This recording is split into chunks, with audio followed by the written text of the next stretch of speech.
Welcome to Hack On Online. On the right-hand side, you have the opportunity to ask Daniel questions. So if you have any, please put them there. It is a pleasure for Hack On to introduce Daniel. Welcome. Hi, happy to be here. Yes, so we will start.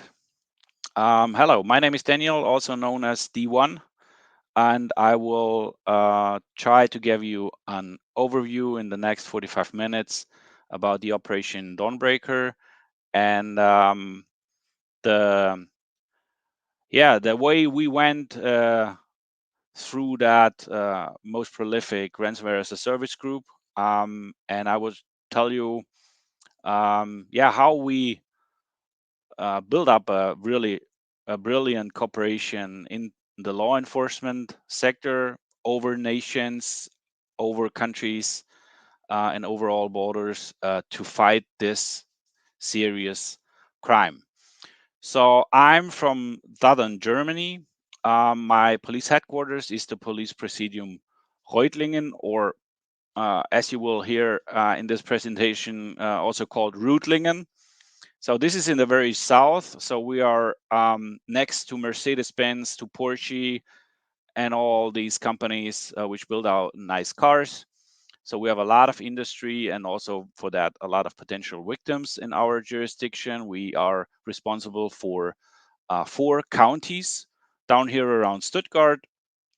And that was also the reason why we had to jump in to the investigations against HIVE. So I'm the head of the cyber investigation team down here at our police presidium. We are physically located in Esslingen, that's directly next to Stuttgart.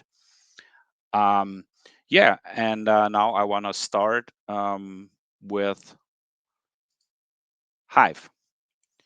So beginning mid 2021 and constantly growing, we saw more and more victims hit by the ransomware as a service group HIVE.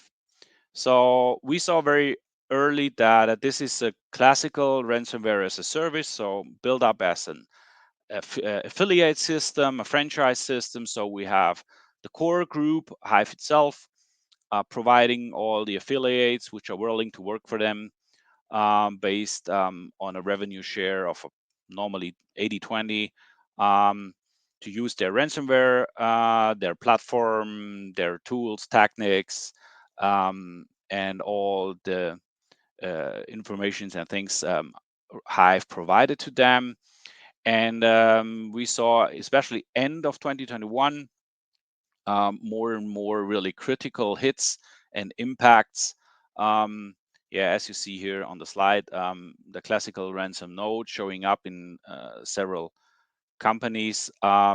Everything was breached and encrypted, a lot of stolen data, and and they forced and tried to force the victims to pay the ransom.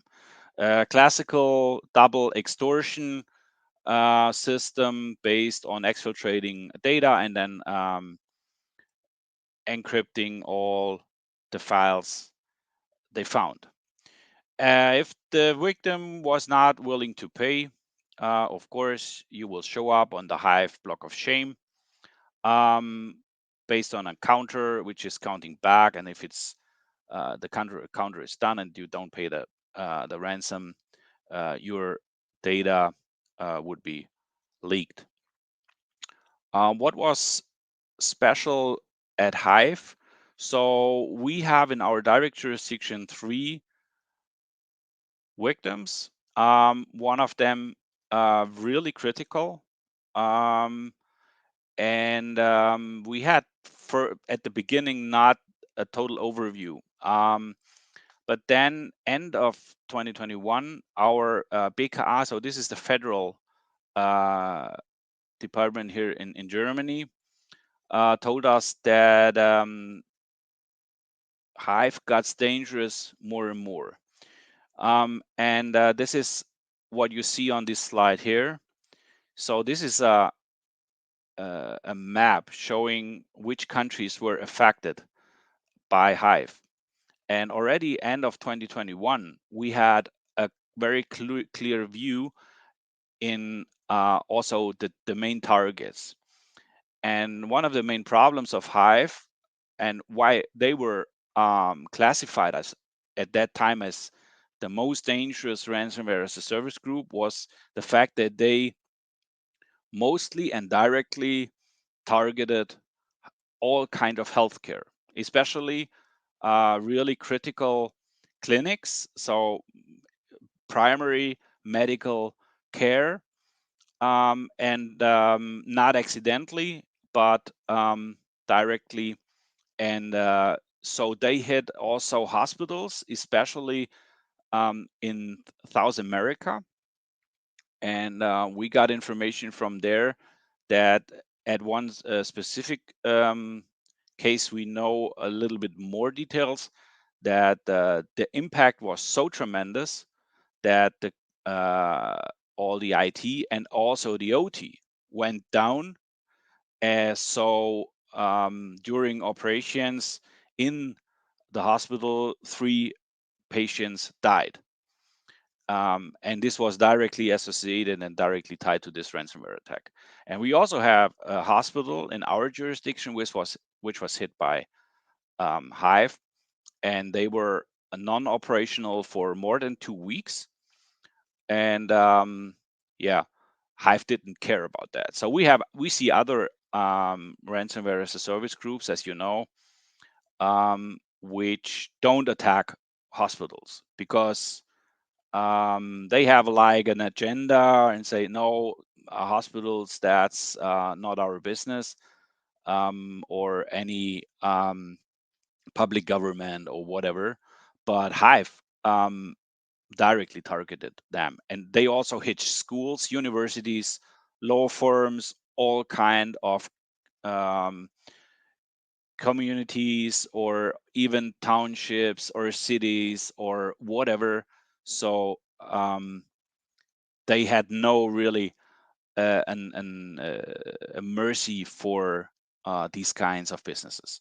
So as you see on the map, so as normally all around Russia, so there were no really known impacts, but mostly all around the world.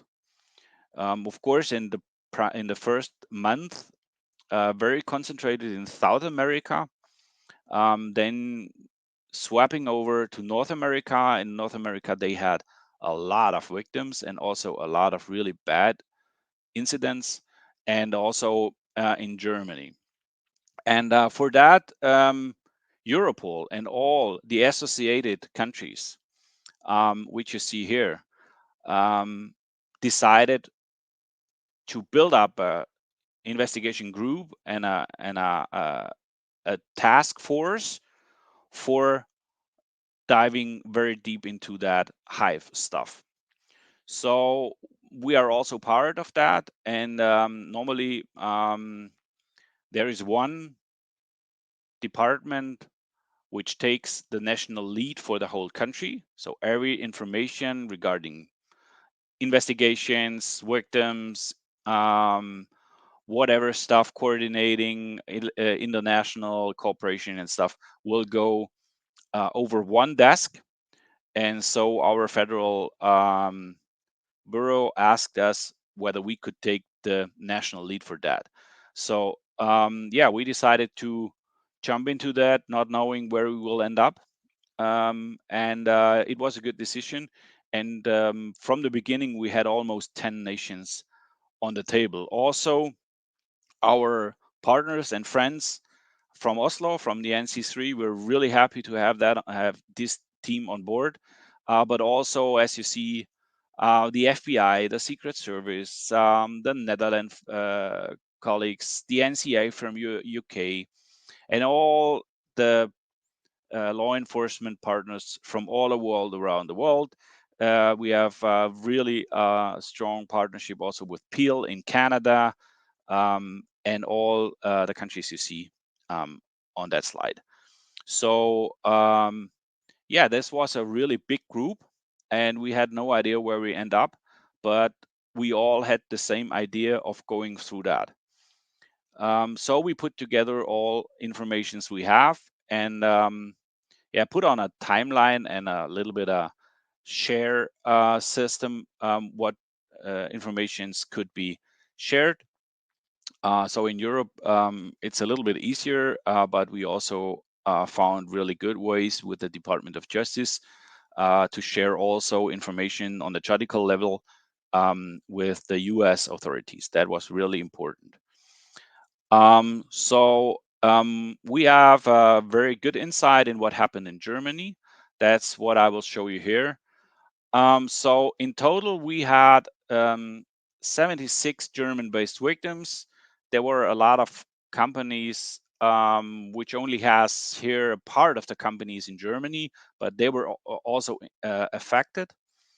And so, in total, we have this amount of companies. We reached out to all of the companies because we try to establish a really strong and good partnership with victims, also with all the incident responder, the first responder, and the companies, the IT sector, which is responsible for getting these companies to work. So in the area and in the field of recovery. And so we have and build up a really good and strong partnership between all these companies and the law enforcement sector. So if a company is affected, normally and hopefully at a very early state, we got involved in that incident as a partner, which guides all the partners or all the persons which are involved and all the parties as a partner through that incident response and recovery. So our main goal is to get the victims in the best way possible through that incident. So we try to assist in all cases we could assist. So normally we have, as in this case, it's really a perfect example, a really, really big international network. So we have a lot of insights in what's going on, how, what kind of tools were made. So we had very also in the early state an idea of what affiliate could that could be responsible for that attack. So we see what kind of tooling they used and maybe what kind of backdoors they placed and what kind of all other different crazy stuff they did. And so we could assist the incident response teams so they could find all the problems very fast to see the impact and to repair the damage as fast as possible. Also, we had together with a partner from the private sector, a IT security company, in a really good partnership from a very early state, the possibility of decrypting the encrypted data. In the first 8-9 months, something like that, it was a little bit difficult, but it was always possible. I will show you in the next slide in a couple of details. So in this cooperation with this private partner, we found I will not say a bug, but I will say it is a weak point of the ransomware that it is possible to recalculate the private key. And so if you know how to do that, you are able to decrypt data without paying the ransom. In 2022, in fall, something like that, I think in August or September, a South Korean forensic investigation team, they also found this bug or problem, what I would call it, and they published it. And of course, a little bit more than 1 week later, the HIVE admins fixed that, and so we had to find another way to restore the data without paying the ransom. But it worked really good, and that was also a benefit, of course, for the victims, which worked together with the law enforcement partners, so we could provide them this information. So in total, we fully decrypt 18 victims, and there were a lot of course, the companies. It's always very helpful to get the data decrypted without paying the ransom. But we also had a couple of companies with the decryption was definitely necessary for survival. So they would not exist anymore without the assistance of the law enforcement partners, helping them in the incident response, and of course going for and assisting decrypting the data. Because of the really high sums HIVE put in the ransom negotiations, a lot of companies would have not been able to pay the ransom because HIVE had a really, really high level ransom amounts. So a lot of companies would have not been able to pay even the ransom, even if they wanted to pay that. So, and we are really proud that in Germany, only one victim paid the ransom, and it was completely useless that they paid the ransom, because that was at a state we already had the original keys, so it would have been very easy to decrypt them. But they wanted to pay the ransom, and they fooled around and lied at us, and so it is like it is. If a victim does not want to cooperate, so we will not force them to do that. But we are really happy that only one victim paid the ransom. So as we know, in 2023, after a really strong, uh, yeah, going back amount of paying ransoms worldwide, in 2023, the paid ransoms um, increased massively, as we actually heard in a couple of researches which were published these days. This is not a really good um, information, because if the companies are forced or whatever pay the ransom, this will always affect more and more and more attacks. So it will not stop. So what we did, we digged into very deeply in all that technical stuff. So this is an idea what we did. This is based on our research together with Seconet. This is the partner which we worked from the private sector together to analyze the encryption process of the ransomware.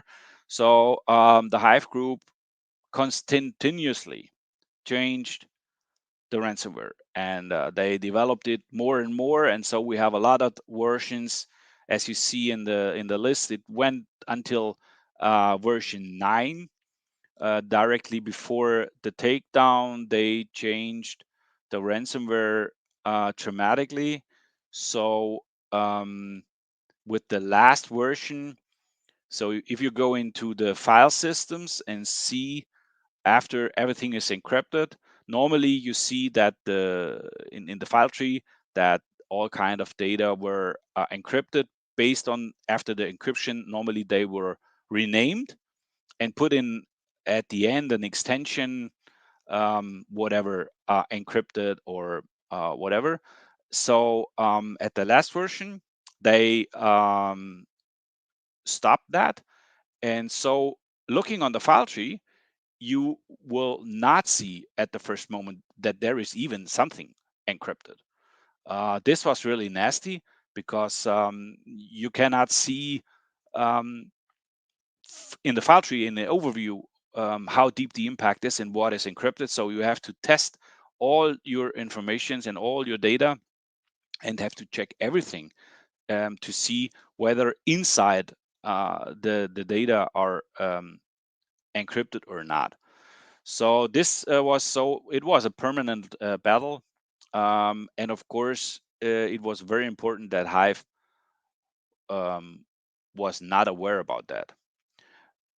Another really important job for us as law enforcement was going after the exfiltration.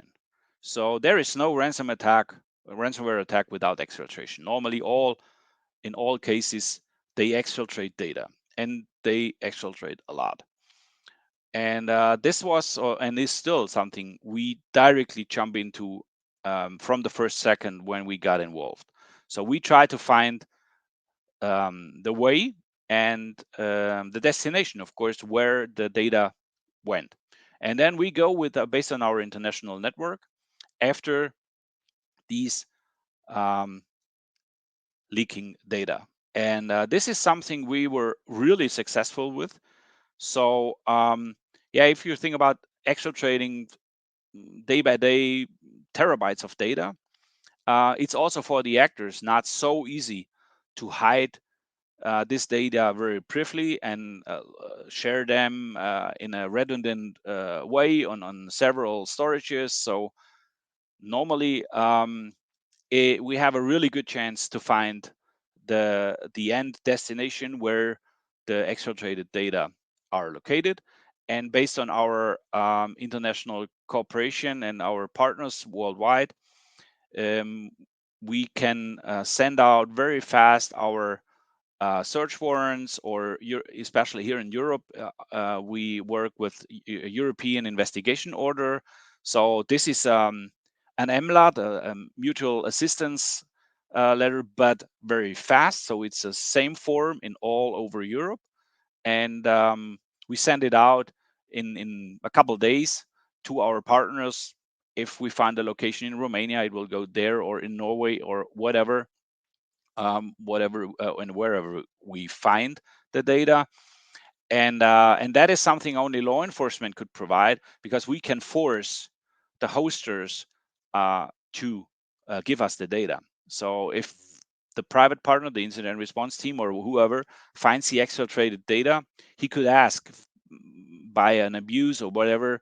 But if at least if you will end up at the bulletproof hoster, so then they are done.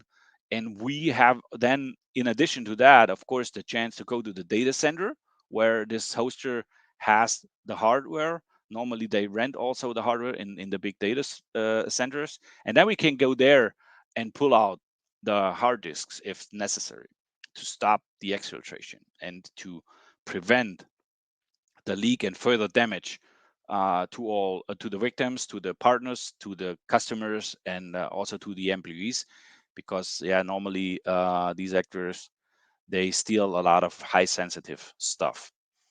So yeah, this is an example of things we found. Exfiltrated file lists. So on the left hand, you see how it works when we try to decrypt the data. And yeah, more and more, as more we investigated together, especially with the Tampa field office in the US, we found more and more infrastructure. It was hardly complicated because, of course, these actors, they know exactly what they do.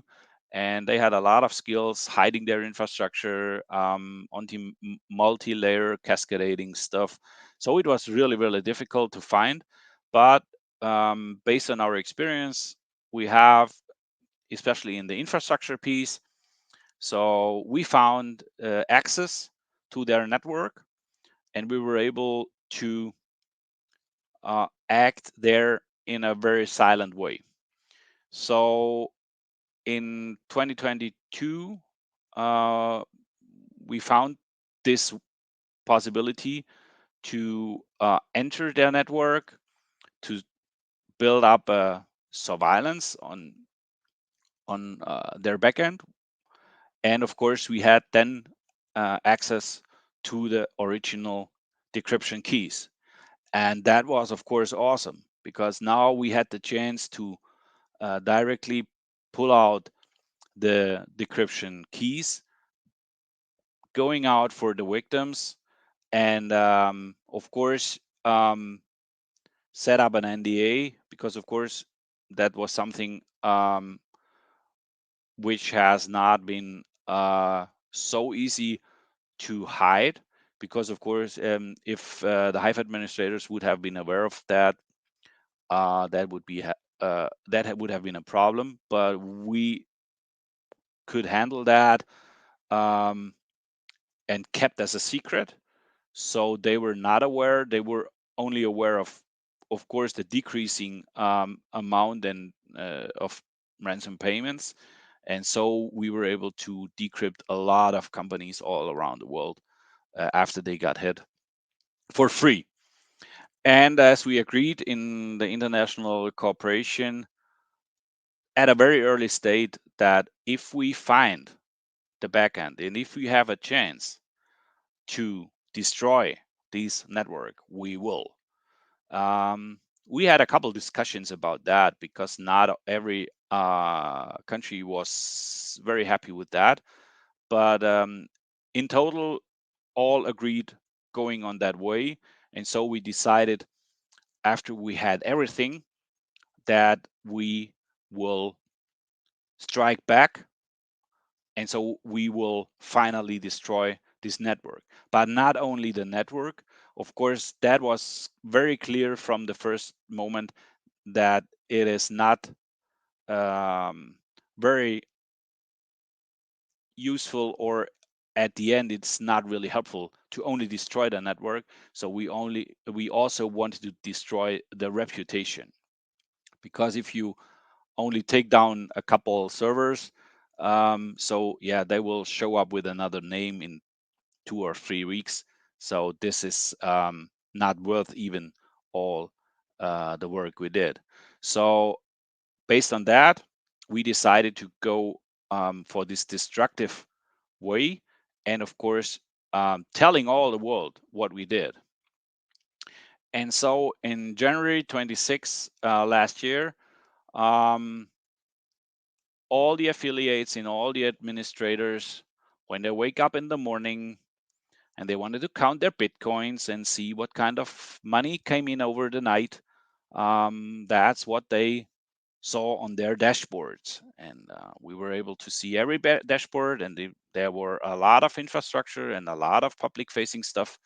And we put in all these seizure banner in all the dashboards, and all what they see also internally, and also in the Tor network. Because based on our seizing stuff at the beginning, so we seized a lot of server. We also found uh, the uh, the information we needed to also take over the Tor domains. So the impact was very big, and now our idea was, of course, to tell all the world what we did. And yeah, that was how it looked like. And I will show you a couple minutes from the legendary press release based or done by the US Department of Justice.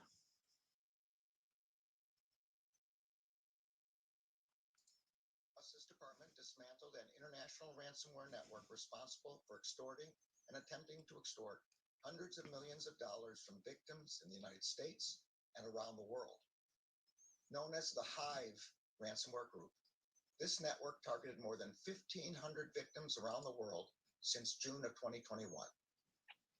Over the last 2 years, the Attorney General and I have made clear that the department will use all of the tools at its disposal and work with our partners to attack the ransomware threat from every angle. The department's agents, prosecutors, and trial attorneys have partnered with law enforcement allies across the globe to track ransom payments through the blockchain and seize them back for victims, to dismantle ransomware networks, to warn targets of exigent ransomware threats, and to prevent attacks, and to disrupt the criminal ecosystem that enables the targeting of innocent victims. We've made it clear that we will strike back against cybercrime using any means possible, and today's action reflects that strategy. We have also pledged to place victims at the center of our strategy and our mission, and to prioritize prevention.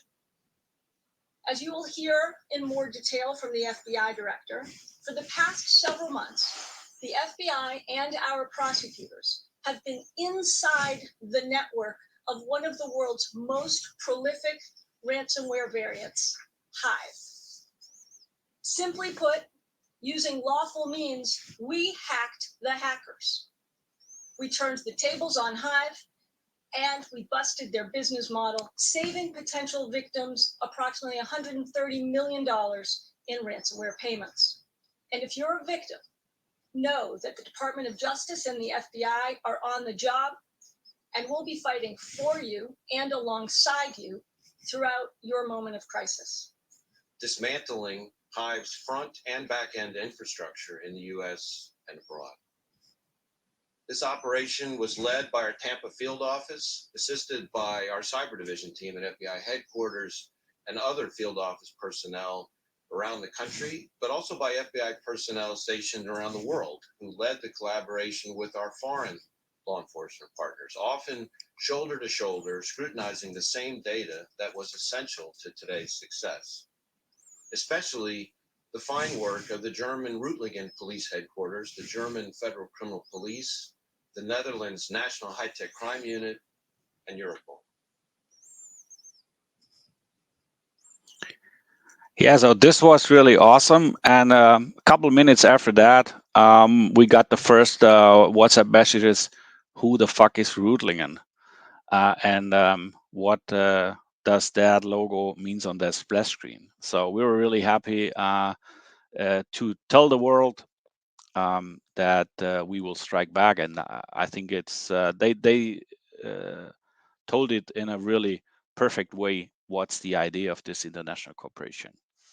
And of course, yeah, how it went on. So of course, a takedown. There were a couple takedowns earlier, and a lot of people told us this will not last forever, so they will come back.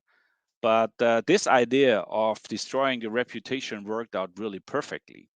So end of October, that maybe you are aware of that. There was set up a new ransomware as a service group named Hunters International, and there was on Twitter from Will and Revitna. These are security researchers. Some informations about overlaps in the code of the ransomware. And so they Twittered HIVE is back.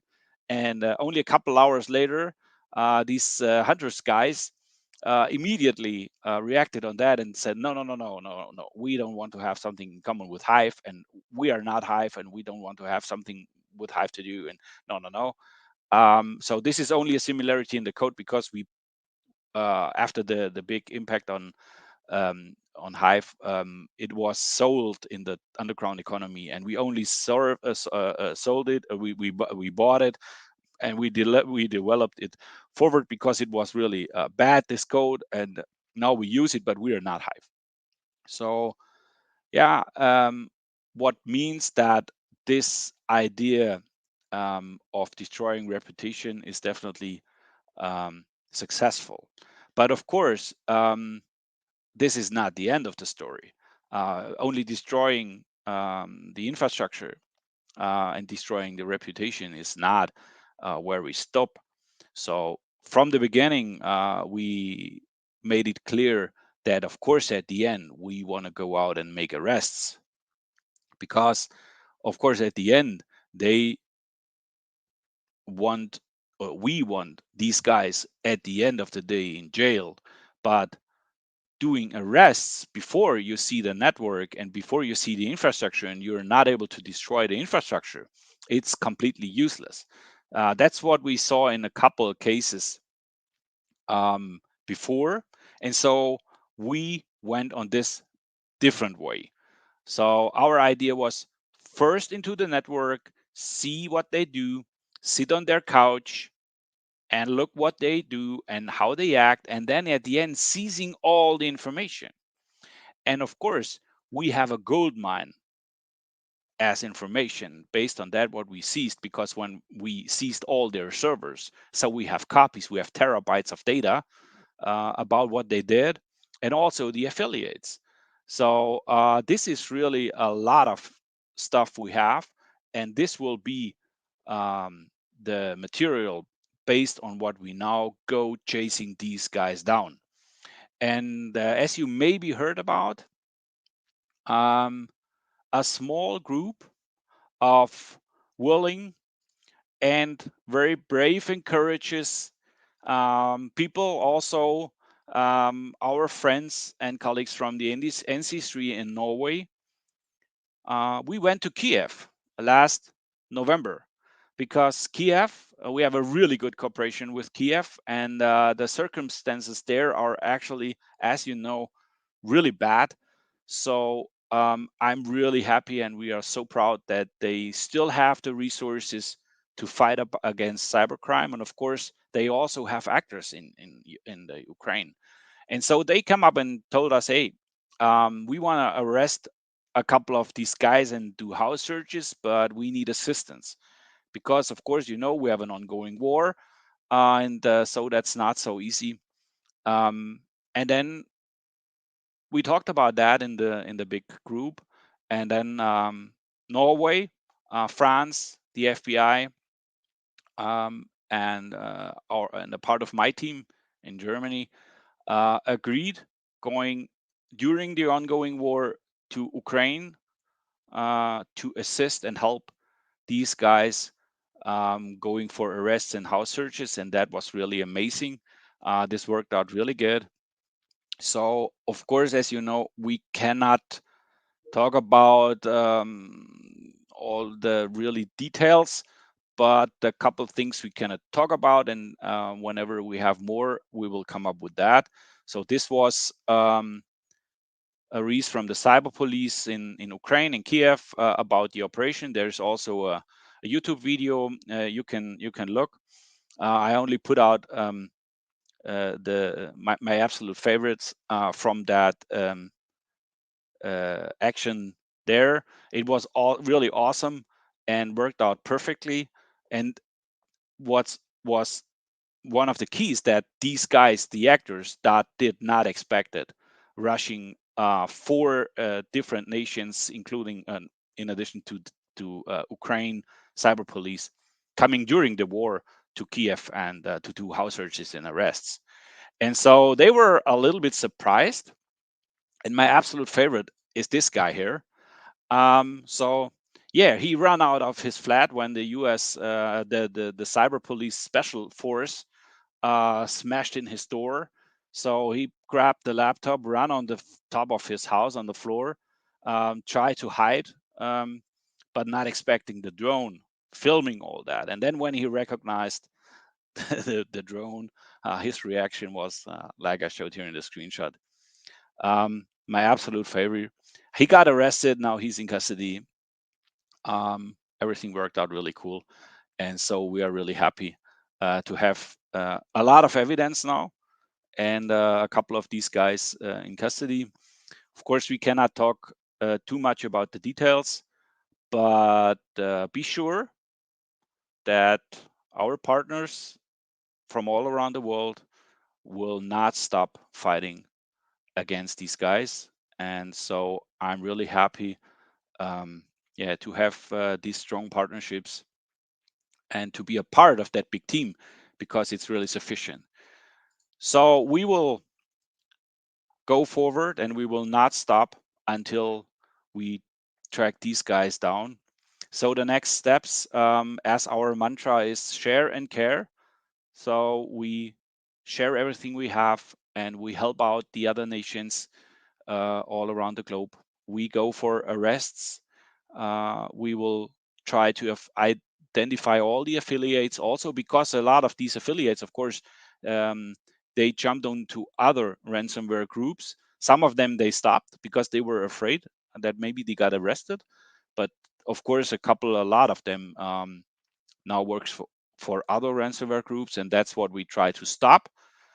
We hope that we will, can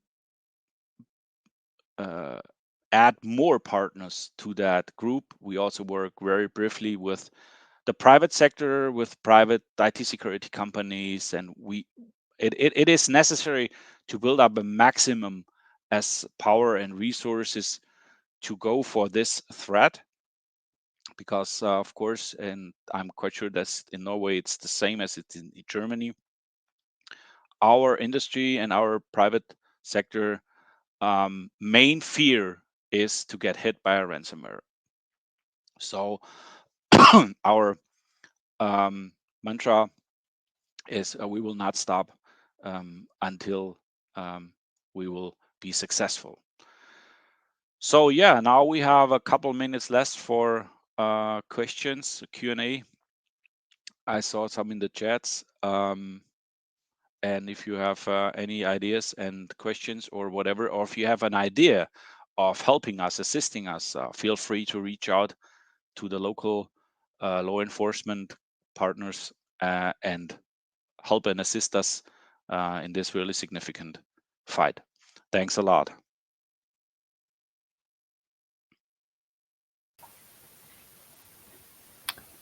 Excellent, Daniel.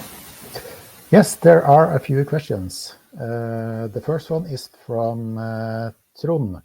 He's asking, how many from HIVE were arrested and in which countries? And before you answer that, Daniel, it is important that Trond knows that this is something that has been going on for several years, as you mentioned. So there have been several different arrests during those years. Yes, correct. So as soon as it's possible, we will talk about that. Some of the arrests gone already public, as now some arrests in Kiev. At a very early stage, we have also arrests in other countries in Europe. So it is not, as some people expect, that all these guys are in Russia. A lot of them are not, because of course they don't want to end up in Ukraine in the front line. And a lot of these guys, of course, they can work from every part in the world. So you can sit in the Bahamas on the beach with your laptop and you can work on ransomware. So we try to track them down all around the world. But most likely it's a little bit difficult, of course, because of the ongoing investigations to talk about very detailed stuff. But of course, what is definitely sure, in the next weeks and months, you will hear, I think, from a couple of countries that guys were arrested. So the last arrest we had, which gone public, was in France. It was also published that a significant person which directly assisted the admins was arrested in Paris, in France. So they're not safe. We're chasing them down wherever they are. Next question here is from Leif. He's asking, will law enforcement significantly reduce ransomware as a threat in the next 3 to 5 years? What's your thought about that? Yeah, that's what we hope, and that's what we're working on that day by day. Of course, it is only possible if we have a maximum of cooperation in also the law enforcement part, but also in the private sector. All the companies has to do their job in securing their network,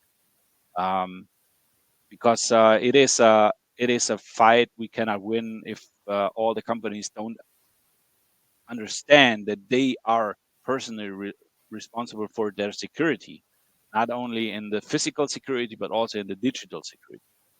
So we do our job, but they have to do their job also. I'm quite sure that ransomware could be dealt technically, but what we see growing more and more is the threat of data theft, that exfiltrated sensitive data is used to do this kind of serious crime stuff.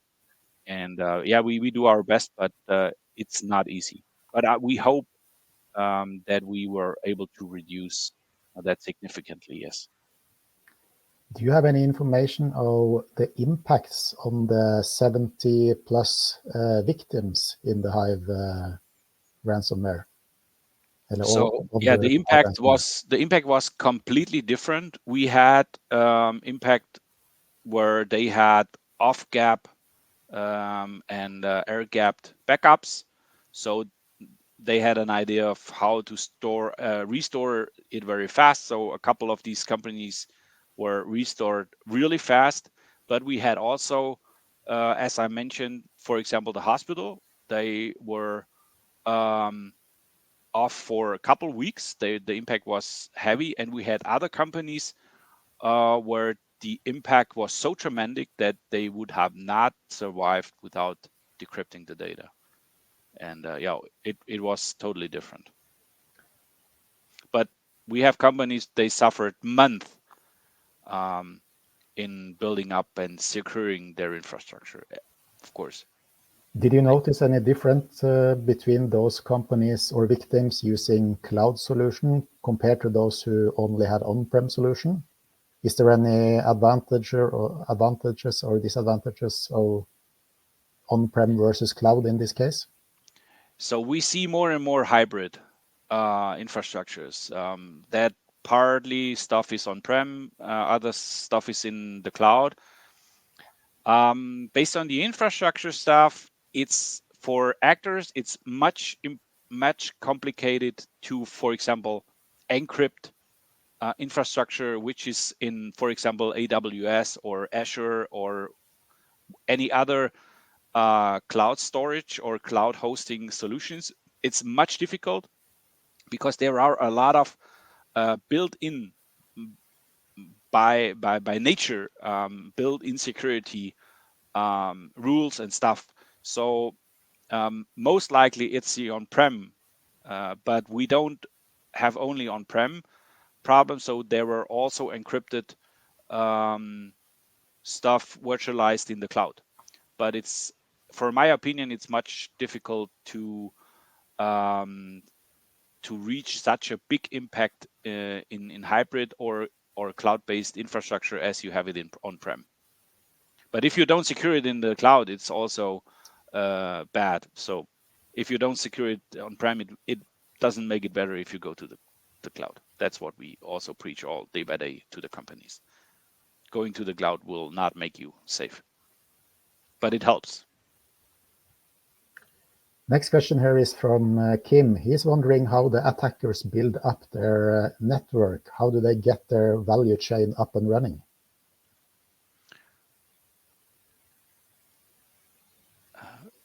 Let me understand the question. Could you how HIVE and the likes build up the network?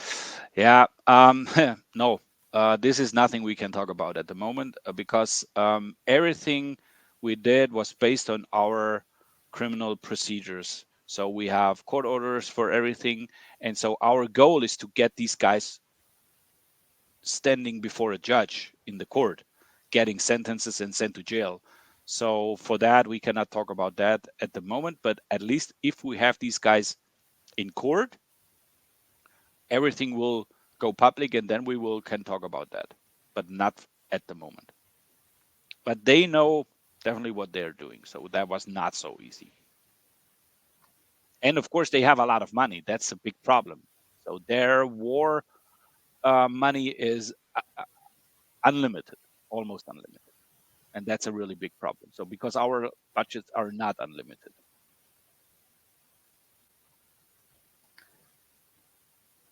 If you try to think about Kim's question in a more general way, the question could maybe be that, how do you think if a new ransomware group were trying to get into the market, how do they get into the market? What do they do? What steps do they take to kind of get victims and get their infrastructure that they have up and running? The main problem we have is this idea of crime as a service.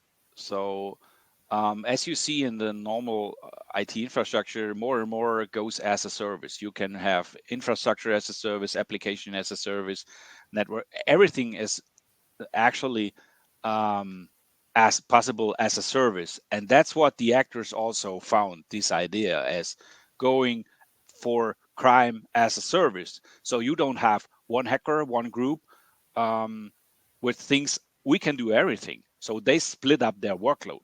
We have actually very prolific initial access brokers. They only break in. So they use CVEs, actual CVEs on appliances, or they found any weak, I don't know, or even they buy 0 days and break into the country, break into the companies based on whatever they find. And it works really, really fast. If there is a vulnerability or a CVE coming out, you can see how it spreads out all over the world. So the initial access brokers, they only break in. So they do a persistence. So they put in the backdoors and then they disappear. And then they sell these backdoors to other actors. They come in, they try to go in the lateral movement, they raise the in the privilege escalation, they raise their rights until they have normally domain admin rights. And then when they see everything, they exfiltrate the data.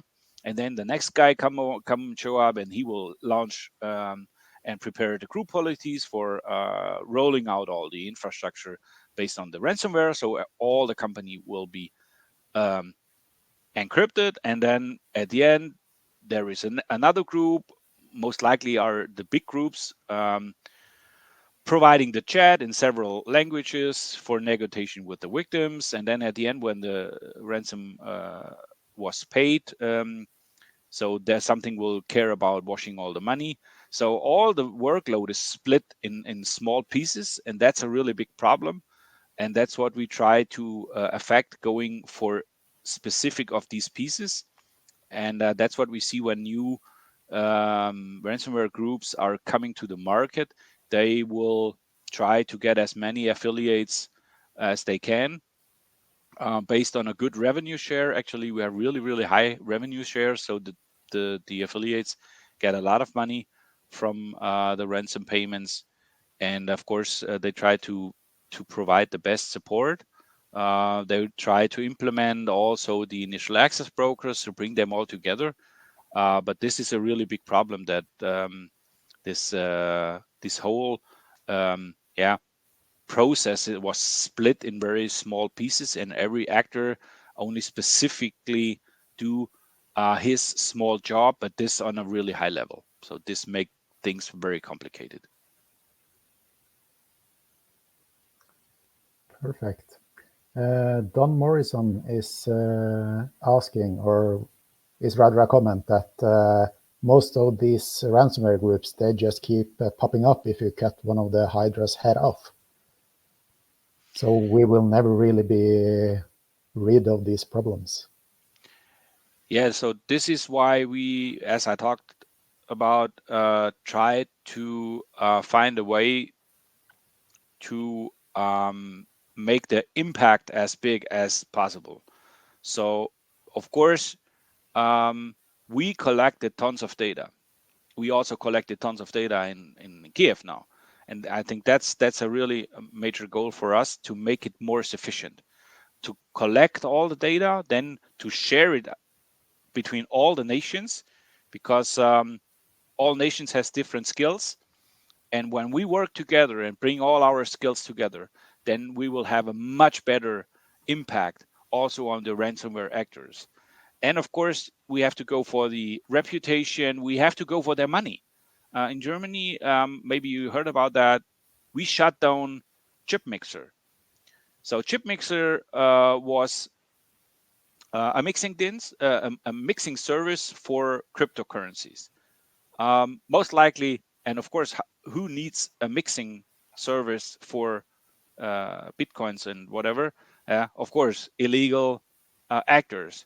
So at the end,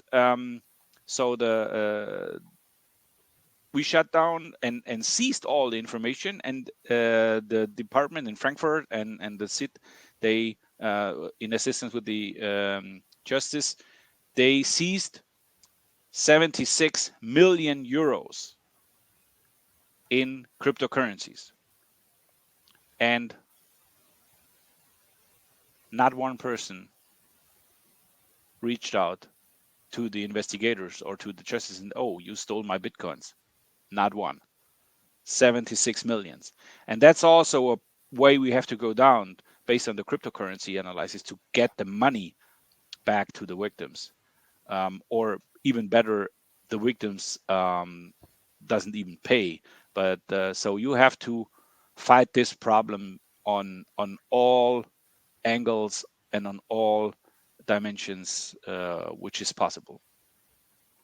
Also on the financial sector. So, of course, it is a really crazy fight, but we do whatever we can.